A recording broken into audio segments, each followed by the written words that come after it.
आई वडिलांच्या चांगल्या वाईट कर्माची फळे त्यांच्या मुलांना भोगावी लागतात का? गरुड पुराण रहस्य. श्री स्वामी समर्थ. नमस्कार मित्रांनो. आई वडिलांच्या कर्माची फळं मुलांना भोगावी लागतात का? गरुड पुराण रहस्य. कर्मफळ पाप पुण्याचा हिशोब. आजच्या या व्हिडिओमध्ये आज आपण बघणार आहोत.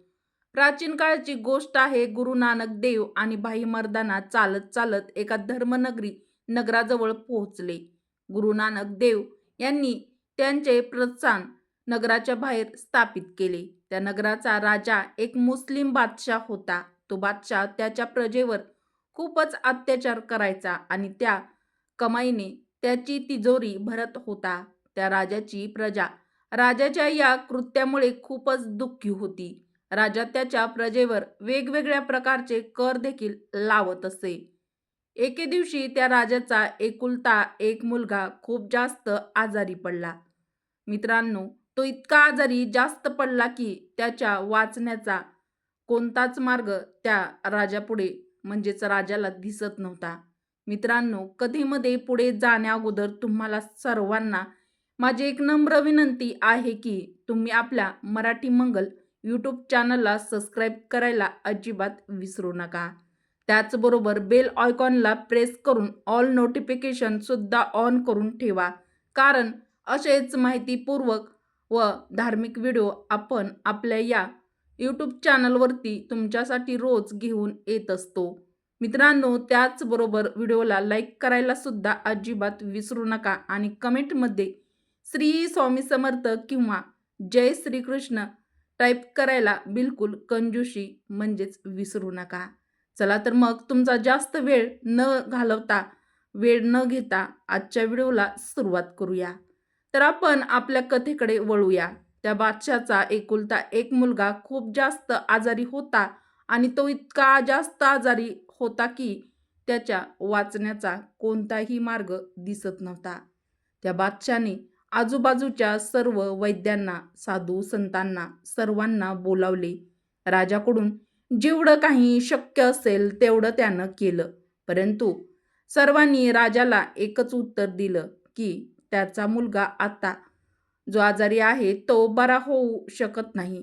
बादशाहजवळ एक पंजाबी सरदार काम करायचा. राजाने त्या सरदाराला त्याच्याजवळ बोलावले आणि त्याला सांगितलं की माहीत नाही माझ्या मुलाला कोणत्या प्रकारच्या आजाराने ग्रासले आहे. माझ्या मुलाचा माझ्याकडून जेवढ्या प्रकारे शक्य होईल तेवढ्या प्रकारे मी त्याचा उपचार करण्याचा प्रयत्न केला आहे, परंतु एवढे सर्व करूनही काहीच फायदा होत नाही. सर्वजण हेच म्हणत आहेत की माझ्या मुलाच्या वाचण्याचा कोणताही मार्ग दिसत नाही. आता तर परिस्थिती अशी झाली आहे की माझा मुलगा दिवसेंदिवस अधिकच कमजोर होत चालला आहे. माझ्या मुलासाठी मी मोठ्यात मोठ्या वैद्याकडे सुद्धा गेलो आहे, परंतु त्यांचाही काहीच उपयोग होत नाही. मित्रांनो, तेव्हा तो सरदार बादशाला म्हणाला, हे राजन, साधुसंताची इच्छा तर देव स्वतः सुद्धा पूर्ण करतो. माझ्या मनाचा अर्थ असा आहे की कोणी संत महात्मा तुमच्या मुलाला बरं करण्यासाठी देवासमोर प्रार्थना करत असेल तर तुमचा मुलगा नक्कीच बरा होईल. परंतु जो ही प्रार्थना करणारा असेल तर तो कोणीतरी महात्मा असायला हवा, कारण असे संत महात्मा असतात ते देवाचे खूप जास्त प्रिय असतात. तेव्हा बादशाने सरदारला विचारलं, असा संत महात्मा कोण आहे? मला हे कसं समजेल की तो संत महात्मा आहे? सरदार म्हणाला, यामध्ये कोणतीच मोठी गोष्ट नाही. तुमच्या नगरामध्ये जेवढे साधू संत आहेत त्या सर्वांना पकडून तुम्ही तुमच्या दरबारात घेऊन या आणि त्यांना म्हणा की तुम्ही माझ्या मुलाला बरं करा. यामुळे त्यांच्यामधील जो संत महात्मा असेल तो स्वतःहून तुमच्या मुलाला बरं करेल. मित्रांनो, पुढे बादशाने त्याच्या शिपायांना सांगून नगरातील सर्व साधू संतांना पकडून त्याच्या महालामध्ये आणण्यास सांगितले. सर्व साधू संतांमध्ये गुरु नानक देव सुद्धा होते. जेव्हा ही गोष्ट भाई मर्दाना यांना समजली तेव्हा ते धावत धावत तिकडे पोहोचले आणि श्री गुरु नानक देव यांना सर्व संतांच्या मध्ये बंदी असलेलं पाहून ते भाईमर्दाना रडू लागले आणि बोलू लागले, हा सर्व संसार मूर्खांनी भरलेला आहे. या संसारातील मूर्खांना खऱ्या संत महात्म्याला सुद्धा ओळखता येत नाही. हे मूर्ख लोक खऱ्या संत महात्म्याला उगाच त्रास देत आहेत. तेव्हा श्री गुरु नानक देव यांनी भाईमर्दाना यांना म्हटलं की तू इतका दुःखी का होत आहेस?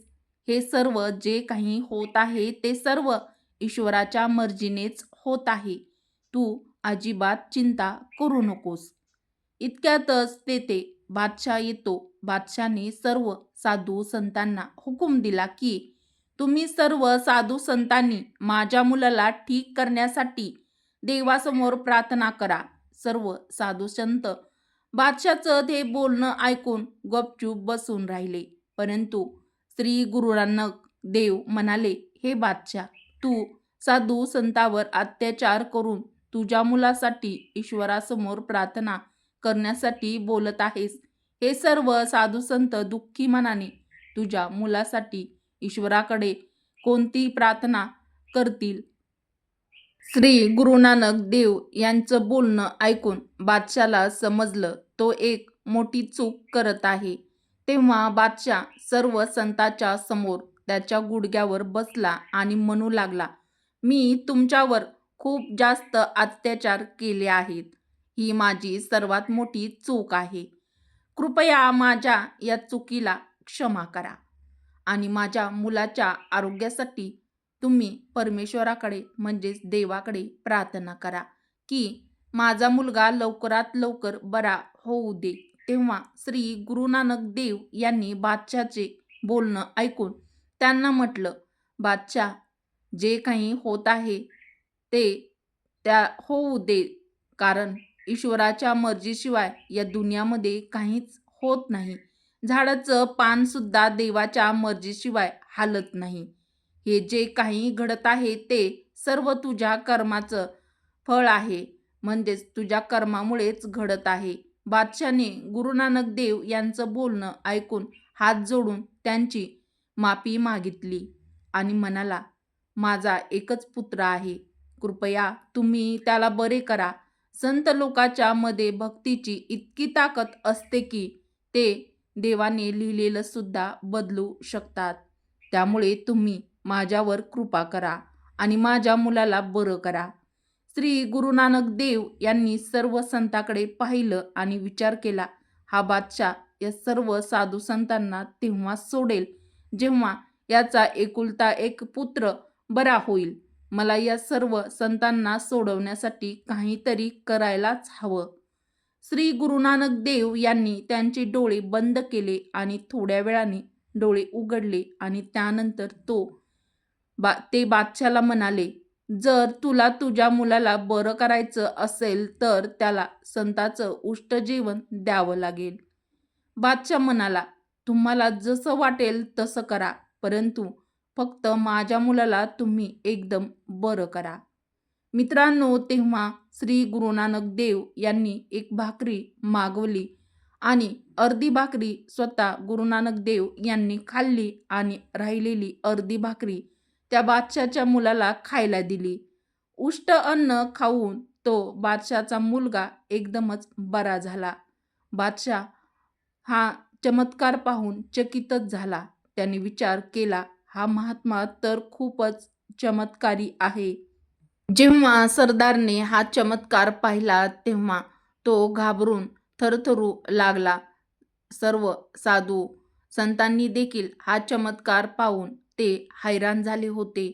बादशाह सर्व प्रकार पाहून श्री गुरु नानक देव यांच्या चरणामध्ये पडला आणि त्यांच्या म्हणजेच बादशाह स्वतः त्याच्या कृत्याची माफी मागू लागला आणि म्हणू लागला, माझ्याकडून खूप मोठी चूक झाली आहे. मी तुमचा अपमान केला आहे.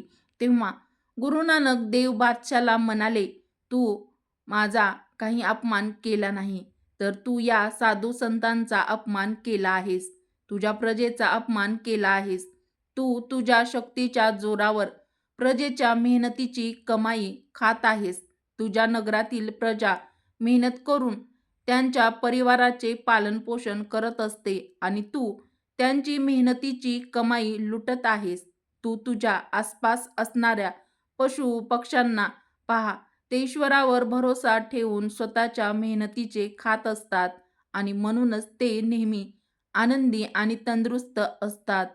बेईमानीने कमवलेले धन हे हरामाचे धन आहे आणि हरामाच्या धनाने तू तुझ्या मुलाचे पालनपोषण करत होतास. त्याचसोबत जे काही घडलं ते फक्त आणि फक्त तुझ्या वाईट कर्मामुळे घडलं आहे. तुझ्या वाईट कर्माची कृत्याची शिक्षा तुझ्या मुलाला भोगावी लागली आहे. मित्रांनो, बादशाने श्री गुरु नानक देव यांचे चरण पकडले आणि म्हणू लागला, हे सद्गुरू, आता मी स्वतःला कसं बदलू शकतो? कृपया तुम्ही मला याबद्दल काहीतरी सांगा. मी माझ्या वाईट कृत्याचं म्हणजेच वाईट कर्माचं प्रायश्चित्त करू इच्छित आहे. तेव्हा श्री गुरु नानक देव म्हणाले, तू मला वचन दे की आतापासून पुढे तू नेहमीच मेहनत करशील आणि मेहनतीची कमाई तू खाशील. दुसऱ्यावर अत्याचार करणार नाहीस. तू दुसऱ्याकडून जेवढं काही लुटलं आहे ते सर्व तू त्यांना परत करशील आणि सर्व जनतेची सेवा करशील.